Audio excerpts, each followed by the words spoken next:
obviously having very strong words for a lot of the LCS players. He was kind of joking around, but still extremely confident coming into the LCS that he would be able to perform.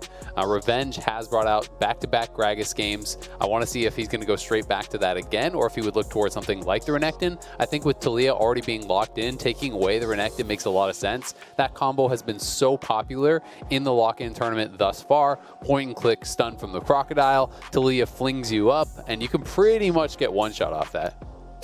Yeah, very scary stuff in some of these combinations, but the lock-in for the first round of picks here from Immortals will be the Kaisa that we've seen so much popularity from so far, as well as the Kindred here for Potluck. A little bit surprising to see the Kindred this early on. I guess that they're obviously aware of the Renekton, right? He's hovering it. He knows that that's a good combo, so they must have some sort of answer in store for it. Perhaps they think that Kindred plus whatever top laner they're considering would be able to 2v2 comfortably if the Crocodile does get locked in. Jungle was obviously already picked, so we may have parity here if they want to go towards their support pick for Joey, who was banned out very heavily yesterday and still did have, you know, a really strong game on that Nautilus, I believe. So will be interesting. I already like the Alistar pick though. Alistar I always find very frustrating to play against as a Kindred, simply because you can get headbutt out of the ultimate. Likewise, Gragas also works well with Kindred for the same reason. You can knock your opponents out of that ultimate, right? So you can use that to drop the ultimate early on in the team fight before someone gets burst down. You save the cask for that point, you ult them out, then you burst them down outside of that Lamb's Respite. So this is going to be the third straight game of Gragas top, very likely for Revenge. Yes, it could go to support. It's actually been played globally in the support role, you know, quite a bit. But I am expecting it to go to Revenge since he's already played it twice and looked pretty solid on it. And I like what we're seeing out of Immortals here, drafting a jungler that works so well with the pick that Revenge is comfortable on. When you have somebody in the top lane that you're looking to just sort of find your groove with, having them on a comfort pick can go a long way, and picking things that synergize with it and really put it into that spotlight and make it shine. I'm already enjoying the synergy I'm seeing here. Couple that with an S-tier AD carry pick right now like the Kaisa is, and Immortals draft is looking solid so far. Let's see how the bans are going to turn out here in the second half. Gangplank banned away from Fudge. Syndra banned out. Yone banned out. Yeah, very interesting. So banning out the GP, that can be a pretty tough matchup for Gragas, you know, just getting poked away at. Can't really threaten the GP very heavily, you know, as far as any sort of all-ins are concerned. I'm going to be interested to see what Fudge wants to go towards. Yone has been banned, but we still have things like Galio, so if they want to pick, you know, a carry-style top laner, send the Galio mid lane, you can play towards Fudge in a similar way to what they did against FlyQuest, you know, where we did have Licorice getting counterpick, and he grabbed Fiora, he was doing well in the 1v1, but Perkz was constantly up there in that top lane helping Fudge out. There are opportunities to really snowball the game through that kind of strategy. Orianna, the first pick of the second half of the draft here for Immortals, grabbing something solid there in the mid lane, recognizing they've got to blind something here, and they want to leave that support pick open for the very last pick there. Puts Joey on something that they know he can try to win the 2v2 with. Let's see how C9's going to respond. And it also still does mean that there's the possibility of flex, right? Which is doubly important here, because now Fudge has to show the entire draft, so Fudge is going to have to show his pick. If Revenge gets some matchup where he just feels like it's unplayable for some reason, as Gragas, they could swap that around, put that down into support, and then actually change for a counter pick, which might actually be theoretically what we could get. You know, the hover on the Fiora, if you wanted to counter pick the Aatrox, would be incredible. It's a very strong matchup there, but it does seem like Joey is going to be going for a pick of his own with the hovers he has been flashing through, and we'll get to see exactly what he wants to go towards. Down in that bottom lane. No, okay, so it will be a flex. Nope. So they are going to flex the Gragas down to bot. Revenge, Jayce, like everyone talks about Revenge being this great solo queue player. Here's a little secret. Pretty much every single high elo top laner plays a ton of Jayce, right? That is pretty much what their bread and butter is going to be. All of these guys love playing that champion. Revenge, if you ever watch the stream, he plays a tremendous amount of Jayce. And, you know, having that Jayce into the Aatrox, this is definitely a matchup that you can take advantage of. If you get ahead, it can be very difficult for that Aatrox to be able to kind of safely wave clear under his tower. So it will be interesting to see if he can get ahead.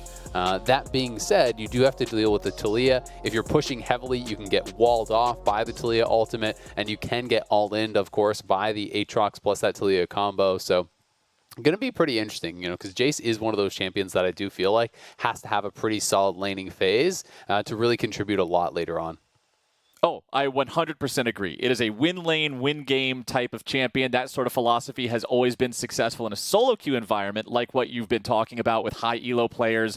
Playing Jayce, playing Riven, playing Camille, playing these things you can slam your lane with, turn 1 kill into 5 kills, and just start running away with split pressure. But competitive play is something very different. We all know that here in North America, Jayce has a little bit of a, how do I say this politely, reputation for not always hitting the bar that he would like to hit. So he's trying his best out there.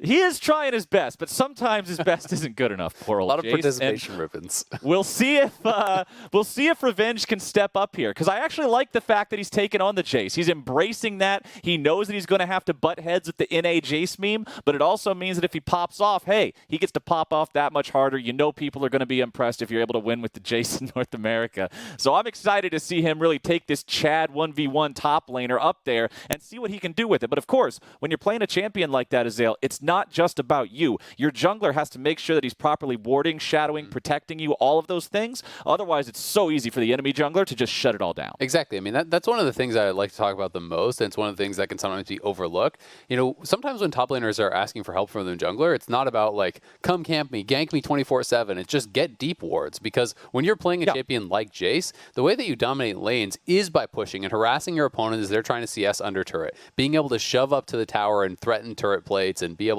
have that safety to do that. And oftentimes, that is more than just a one-man job. You can drop your trinket in the river, you could put your pink in the tri-brush, but then maybe you need some deep wards over by their blue buff or something like that to give you that additional safety to know that you're not just going to get ganked. And I think that's even more important against a champion like Taliyah coming out of the jungle, because by the time your river ward sees Taliyah flying on in on a rock wall, you can't react to that. You've got to have pre-warning that she is in that quadrant up around top lane so that you know how to play around it. Now, the one bit of a saving grace there is the fact that he's not up against a point-and-click stun champion, something like the Renekton that we've talked so much about pairing so well with the Taliyah. Having to play against something like an Aatrox, not nearly as easy for Aatrox to set up the seismic shove from Taliyah there. So maybe even if the protection isn't available, he'll still be able to have a good lane, but you know that he wants to have that sort of assistance up there. Taking a look at everything on the map here as we're starting out.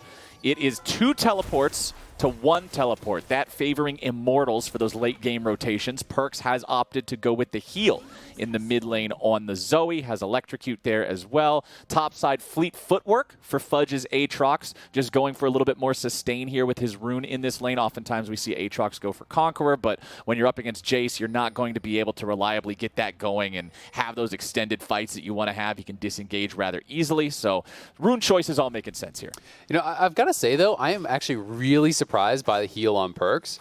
Generally speaking, I feel like there's a bit of rock, paper, scissors with your summoner choices in mid lane.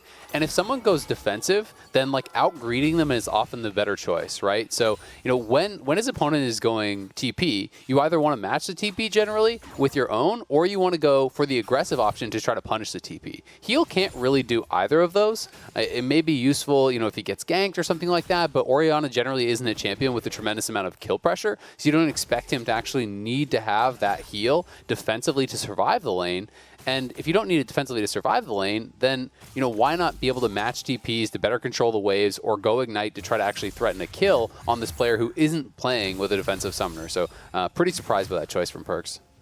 We'll see how it fans out for him, if he's able to find any clutch moments, keep anybody alive with it, or if it just does ring true that he could have been better served by something else. But right now, let's take a look at where the junglers are pathing, where they're going to end up. You can see a full bottom side clear coming out from Potluck here, as Blaber started on his blue and then immediately went down to the red side, just starting to clear out that buff and that Krug Camp. I was trying to remember the name of it there for a second. And let's also remember, for people out there who have forgotten or who didn't know, remember that when the Scuttle Crabs spawn, it's sort of just a coin flip, whichever one it spawns at. You're going to see Potluck closer to the top one, so he's hoping that that Kindred mark spawns on this top river crab. Definitely is. And one thing you'll see sometimes the experienced Kindred players will do is, even if it spawns opposite side of the map, if you have full control on the side of the map that your Scuttle is on, you can just delay killing it and then take it later. Because if you do actually delay it, the mark will be forced to spawn on that Scuttle on your side.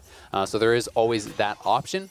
And Sanity, you're going to have to be a little bit careful here, as we obviously know that Blaber is in that brush. And if he gets slept, sleep into that seismic shove can be very dangerous, but Blaber backing it off, and Potluck just continues to farm away here. It's also interesting to see Phase Rush over on Blaber. I do think that that is going to be very, very useful if he ever actually runs into the Kindred. Kindred does rely pretty heavily on the E slow to actually be able to have any opportunity to try to chase down and fight against Taliyah. Being able to proc that Phase Rush means that you can either chase after Kindred, or if you face check Kindred, you can proc Phase Rush and easily retreat from that fight.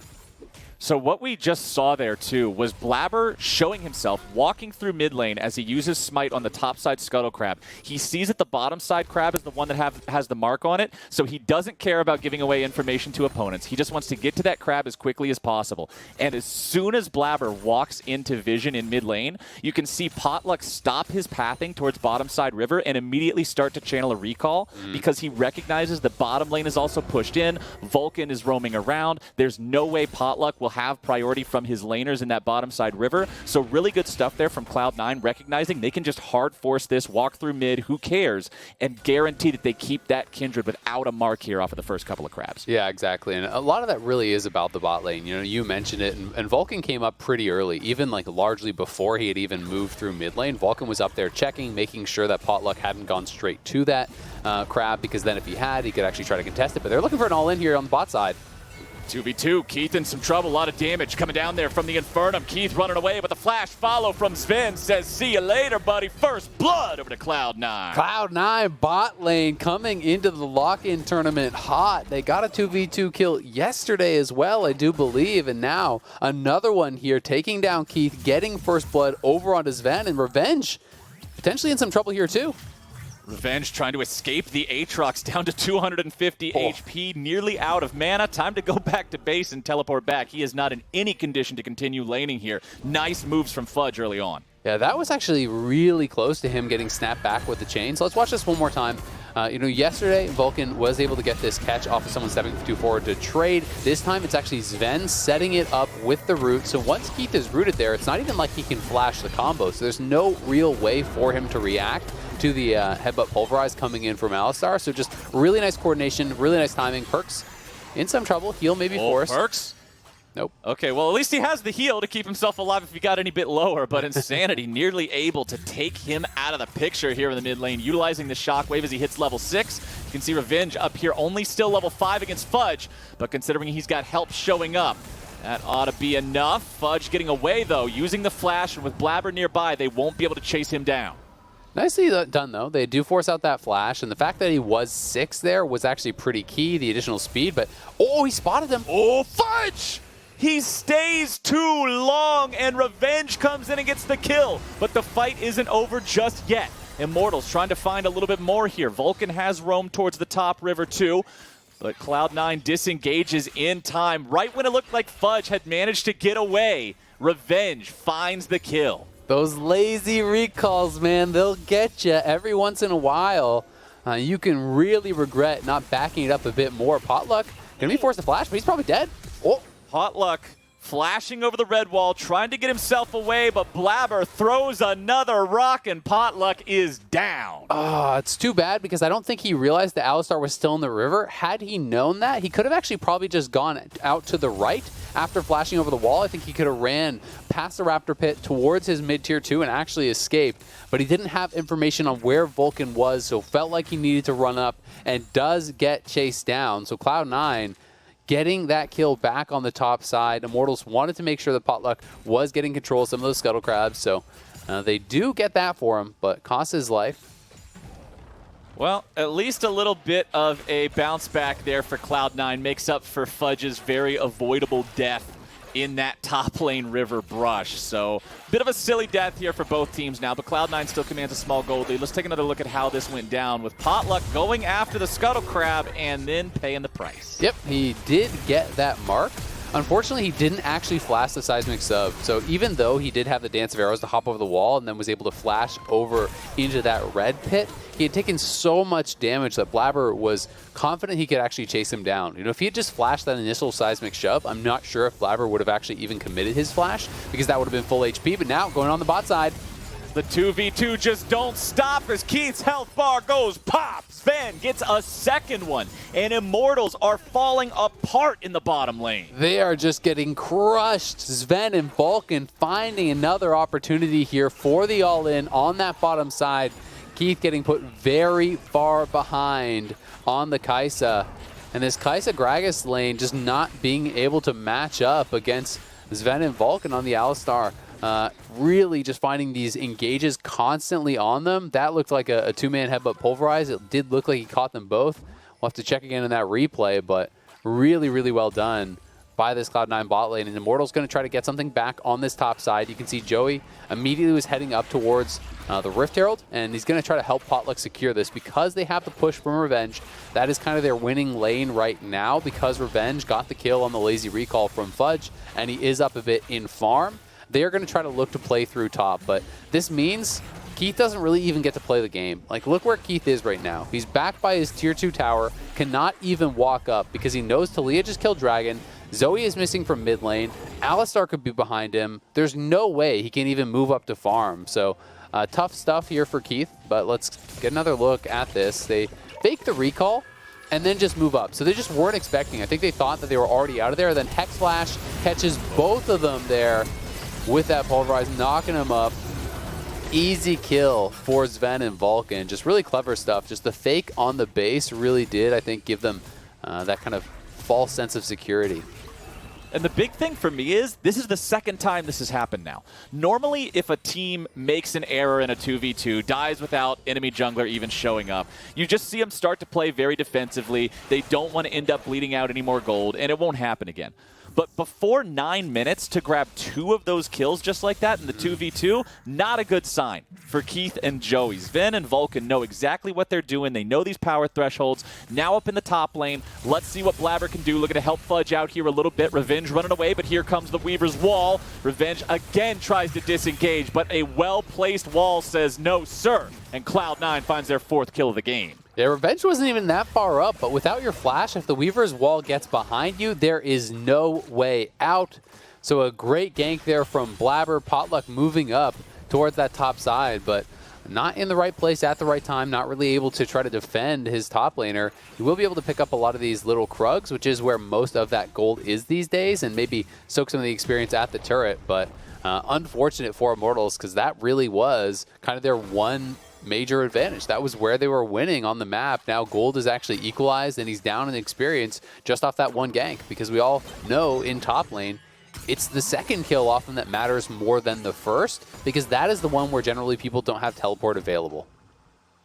And let's go back to what you were talking about in Champion Select, saying Jayce is a champion that you need to win lane from. He has to go into the midpoint of the game from a position of power. He needs to be a 1v1 threat. He needs to be a split push threat. Well, that gank just alleviated the chances of that happening in a convincing and timely manner. So really good stuff from Blaber here. If you're a Cloud9 fan, you're happy to see it. If you're an Immortals fan, this is pretty concerning because now neither side lane is in a really fantastic spot here so far. You do have about a 1-wave advantage for Insanity in terms of farm here in the mid lane over Perkz, but both mid laners still sitting at 0-0 and 0. Bottom lane, bottom side River here getting into a little bit of a fight as the supports roam around with their junglers, and the AD carries are left to their own devices here in bottom. But you know what, Azael? I think Zven is perfectly comfortable in a 1v1 here in the bottom lane based on how his encounters with Keith have been going so far. I mean, Keith is so far behind, and he is going for what is pretty standard build here. He's grabbing the Dirk, and then he's likely going to build towards his mythic item after that, then go back for the Collector. That seems to be the most common Revenge. Really nice trade here. Sidestep on the Q3. He might go for this. Super good. Revenge stepping away from the damage. Very solid positioning there. Chases Fudge out. And I want to talk here real quick, too. I love, love, love, love, love. So many heart emojis. I can't even hold them all. His itemization against the Aatrox. Look at that, Azael. Before you even have the full lethality item completed, going for the Executioner's Calling for the Grievous Wounds. We heard Primal talking about this yesterday on the desk, saying he wants to see more Grievous Wounds from players, and I agree 100%, especially against an opponent like an Aatrox that you know is going Gore Drinker. He always builds this item. He has a ton of healing built into his kit as well. He's got Fleet Footwork. honestly, if you didn't build Executioners, I would be incredibly concerned. I love seeing it this early. I think it's great to negate one of Aatrox's strongest points, particularly with this build. And I'm glad that we're seeing players adapt to just how necessary Grievous Wounds is in the current state of League of Legends. That's Revenge's pre-med brain in action right there, you know? Yeah, that's what you go to med school for, so you can build Grievous Wounds. Down on the bottom side, did Keith again? No, barely got away. That was a nice attempt again. You know, using the root there from Aphelios to set up for the fling from Blaber. It did cost them Blaber's flash, but the trade of flashes on Keith makes it worthwhile. Plus, Keith is already getting punished so heavily. You know, we kind of got interrupted by that top lane trade, but Keith's mythic item is going to come in so late into the game. He just now has his Noon Quiver, but as we can see, Zven is working on his second item, and because Keith is going for the serrated Dirk first to be able to try to get that upgrade earlier when he completes his mythic item, it's going to be probably like 20 minutes before he gets his first completed item, which means Kaisa is just all but useless until very late in the game. Yeah, she's having a bit of a bad time right about now. Perkz delivering the Paddle Star onto Insanity for half his health in the mid lane. Revenge stuck just sort of farming up here in the top side. Does still have about a 3-wave lead over his opponent. So let me ask you this, Azael. You said he needed to win the lane. You said he needed to be in a good spot coming into the mid game. Is 1-1 with a 20 CS lead good enough to justify picking the Jayce? I think it's enough, you know, especially given the fact that he actually absorbed a decent amount of pressure, you know, from his opponents up there. I do think that Jayce, you know, scales fairly well, especially because he's going for the tier build. You know, he's probably going to be going into a fairly standard lethality style build, you know, Eclipse, grab the Manamune, just going more lethality. So you can kind of poke and scale alongside that. I do think it is worthwhile. Being up this much farm is a very good result. That being said, the rest of the map, like especially bot lane, has been such a disaster that like I'm not sure that there's any pick that would really, you know, feel good at this point in the game because they're obviously still very far behind. I mean, they've lost both the dragons. Bot lane's getting crushed. They lost their tower down there. Sometimes that's just the name of the game, right? It is a team game, and you know your 1v1 isn't the only thing that's going to decide it. Stopwatch available here for Blaber. That's one to keep your eyes on here in the next fight when it breaks out. Gale Force also done for both the Kindred and Aphelios. Kaisa's still working on that. As you already brought up, it will be a minute before Kaisa is ready to go here with that first mythic completion. Good poke there onto Joey as Perkz eats some damage back from Revenge. And Immortals have brought the whole squad here in mid lane to take down a turret and bring that gold lead just a little bit closer. It was slipping away almost up to 4,000. Brought it back down near 3 with that turret take. I like that move, right? They used the Rift Herald that they had gotten earlier on that mid lane turret, so they want to actually cash out, take down that tower, move Revenge around the map. You know, he is their strong player right now. He has the Eclipse completed. He has the Executioners, so he's pretty ready to go for a lot of these skirmishes. And, you know, if he can get shove and then rotate somewhere else, you know, land a Shock Blast, push them back a little bit, that can try to buy some space, buy some time for these other players on his team to really scale up. You know, Potluck has farmed pretty well. He is behind Blaber, but he has his Gale Force. You know, Insanity obviously wants to scale up. You know, he's going for this tier plus Ludens, pretty standard stuff on the Orianna. But it's Keith that really does need time to free farm, and it's kind of going to be Revenge's job to try to buy him that. Perkz trying to move up into the front lines, get some poke down, but now you got your flank coming in from Joey, but it's a flank straight to the grave. You cannot put yourself in a spot like that against Taliyah, man. You are going to get seismic shoved all the way into a body bag. Yeah, not like that, Joey. He was just trying to kind of wander through. Did look for, I think that was perhaps the flash body slam, but just wasn't really able to connect. And I mean, we were trying to walk through an Alistar. It's ambitious to say the least to think that the Alistar isn't going to land some sort of CC on you. It feels pretty much guaranteed. And with Taliyah there, as you say, if one CC lands, you're going to get hit by the seismic shove. So Joey giving up his life alongside his flash, and that's a lot of where their playmaking is right now. He's basically their only engage, so it's more costly than most of the flashes on his team would be because they're so reliant on him making something happen. So difficult for Immortals to decide when they actually want to go in. You can see Revenge getting an aggressive trade here onto Fudge. Misses the Shock Blast at the very end that would have really put him in a bad spot. But Revenge is playing this matchup very well. His opponent does have the Gore Drinker ready to go. And now we've got a replay to show you exactly what happened to poor Joey. Yeah, so he was looking for a bit of a flank here, but they kind of got spotted out, I think, by that blue ward. And then he's trying to actually go through, and it looked like he went for the body slam flash. But because of the hitbox on that body slam, I believe what happened is when he tried to flash over the Alistar, the cow was a little bit too thick. So I think he clipped him with the hitbox there. Too thick. Some juicy beef. He couldn't get past him. and I think that it looked like the body slam actually maybe hit Vulcan. So it didn't land on his intended target, and everything kind of just went bad from there. That ain't no McDonald's burger, man. That's some steak. It's a juicy steak. Right up there. That's good eating there for Cloud9 as they're looking to find themselves even more. Zven picks up another one, man. This Aphelios 3 kills and 186 farm at 18 minutes and 45 seconds. Zven is just in a spot to carry this whole game home. He really is. He is ridiculously far ahead. Blaber is ridiculously strong. You know, even though Fudge is again behind, this has kind of been the trend in all his games thus far in the LCS. It's not so far behind that it really feels like it matters, especially when you have a really fed jungler with that semi-global in Taliyah. It makes it hard for Revenge to really push and kind of try to crush Fudge and make that a game-winning difference. You can see already, they know that Blaber is moving down here, so Revenge has to peel back, has to really play with respect to this Taliyah. Blaber continuing to just pressure forward here. Goes for the seismic shove, but doesn't read it correctly, so takes a lot of damage from Revenge. If Revenge would have stepped onto that shove, he could have been in a bad spot, but now he's still in a bad spot. There's your damage. Moonlight Vigil. Look at what Zven is doing here in this game. He is in his element, Azael. Yeah, he is so strong, and he knows it. He can just Gale Force in. He follows the flash with a flash, lands the ultimate, has just enough damage to finish off Revenge there. Zven running over this game. Vulcan really got him fed down in that bottom lane. This duo crushing through at this point.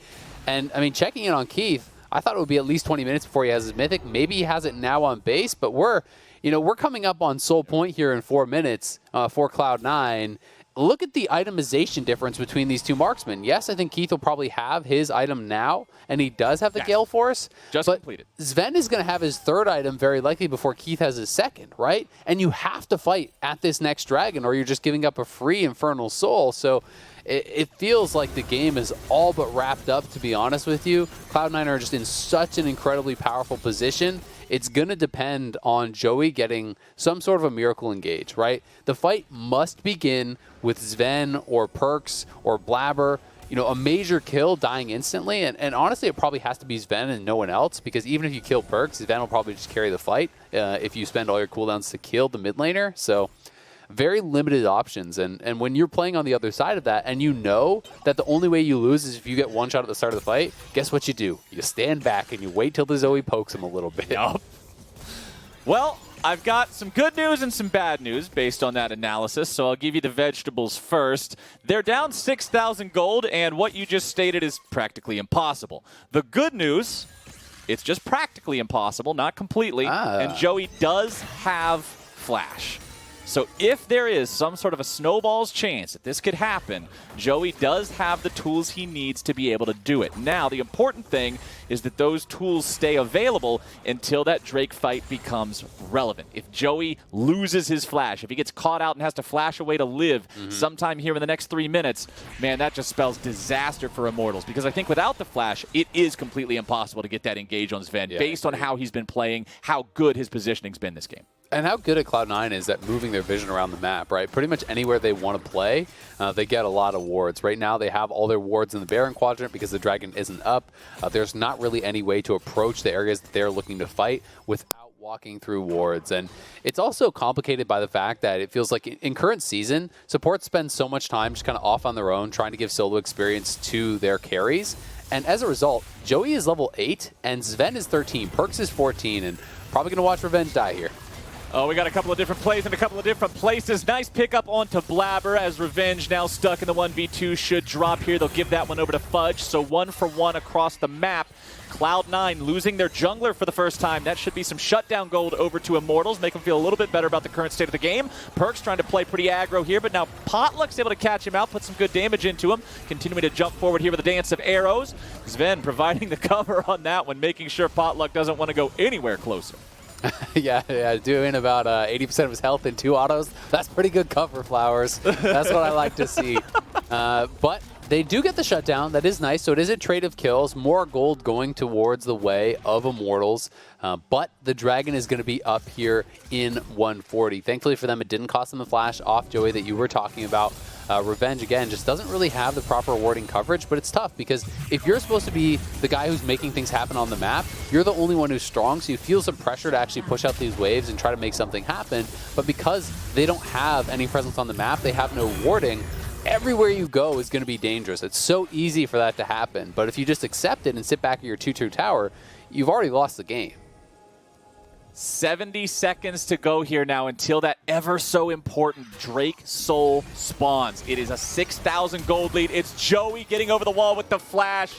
It's done. There's no way they have any sort of initiation potential against Cloud9 for this Drake fight now. Potluck also being forced to use the Lamb's Respite right here. Vulcan's chasing after him. The Drowsy comes through. Here comes the Cow. A little bit more damage will not be enough thanks to the heal given to him from Keith and his summoner spell there.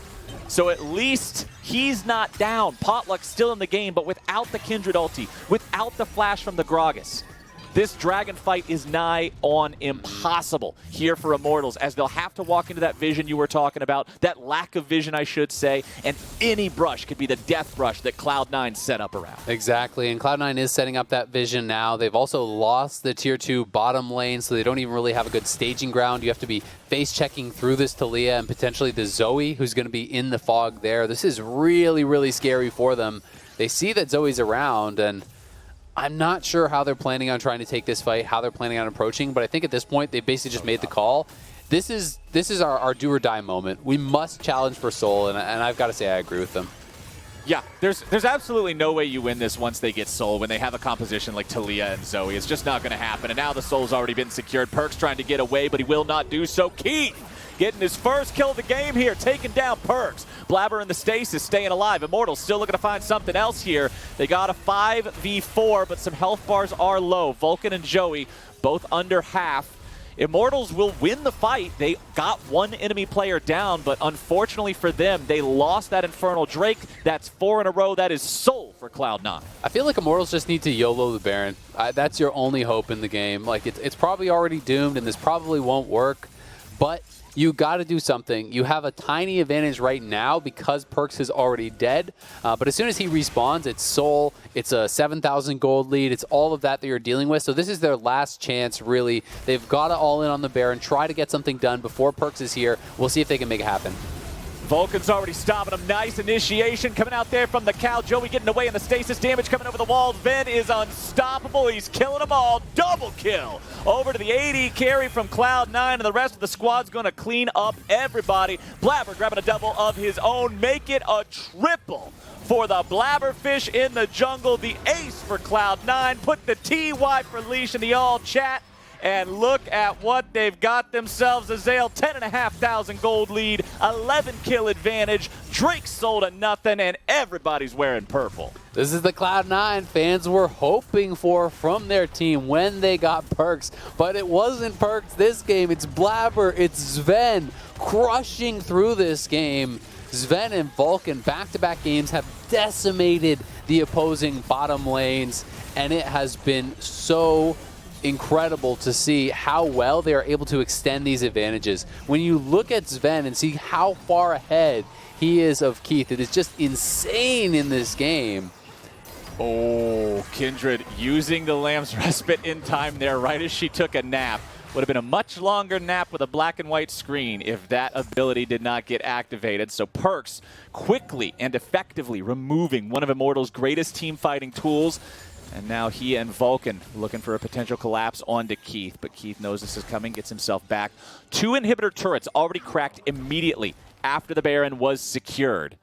And this just means the game is in very dire straits for Immortals. 2 of those inhibitors now vulnerable. They can force a fight on either one of them if they want, then just wait for the super minions to roll in and take down the third. Cloud9 has nothing but options here. Yeah, Cloud9 can pretty much do whatever they want. You know, you just push up all these Baron minions. They're going for a pick, though. Nicely done, deleting Blaber. The second time now, Immortals has managed to catch Blaber in a bad position and blow him up before he's able to get his team to get in there to help him or use his own stasis to stay alive. Now Cloud9 will go pushing towards that last remaining inhibitor turret. There you go, taking it down. More damage coming out now as Insanity's in a bad spot. Using the stasis, staying alive. Potluck jumping away. Remember, there's no Lamb's Respite.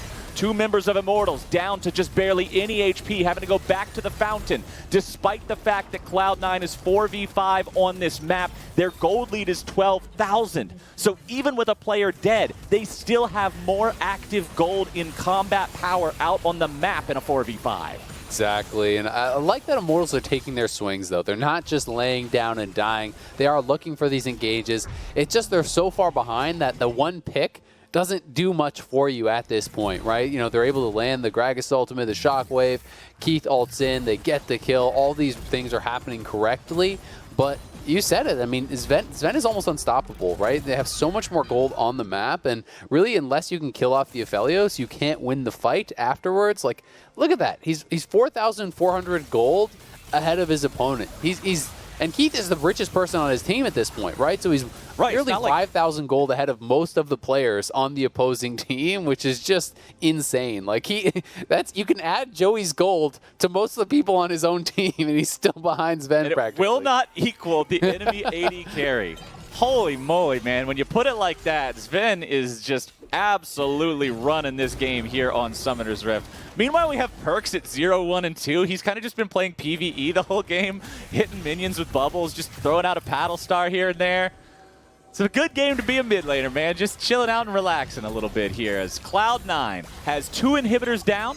Looking to maybe take that third one. It is already exposed and vulnerable. Cast comes out, but it only finds Alistar, and Joey delivers the enemy initiation right into the back line. Keith at 200 HP. Fudge approaching from the side here with a World Ender. Goodbye, Insanity. Goodbye, Immortals. Hello, Cloud9. Keith trying to continue running away as Blaber chases down Potluck. Keith knows there's nothing left to do. Perkz wants a kill. Sarcastic emotes. Perkz wants to get himself on the board, but it looks like Blaber denies it. GG, well played. 19-4. Cloud9 take the win. Back-to-back games now. Cloud9 are crushing it. They have come alive in this preseason tournament, really looking good after that first game, and I think this is much more the level people were expecting. People were expecting them to be number 1, number 2, to look dominant, to be clearly above most of the teams in this league. And the games that they've shown us over the last 2 days have shown that those preseason expectations, I think, are coming to fruition. Immortals, there were some good things going on for them.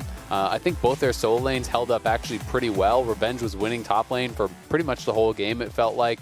Insanity was even alongside Perkz, but it just didn't matter because Zven and Vulcan decimated Joey and Keith. They got multiple early kills. They set up so well with the Aphelios route into the combo. No way for Keith to actually react to that. Joey wasn't able to disengage the opponents, and they just snowballed that game incredibly effectively. Blaber got really fed, but it felt like it was all about the Cloud9 bot lane to me. 100%. Vulcan was constantly making plays, finding ways to initiate and land that CC onto multiple targets. We spent the whole game talking about Zven. I don't even have to mention how hard he was popping off again. And Blaber, just a couple of mistakes getting caught out from Immortals, but when you weigh that against the things he did right, he really got the team rolling everywhere, just made sure things happened, was constantly on top of the objective control, guaranteed they got that early soul, and Cloud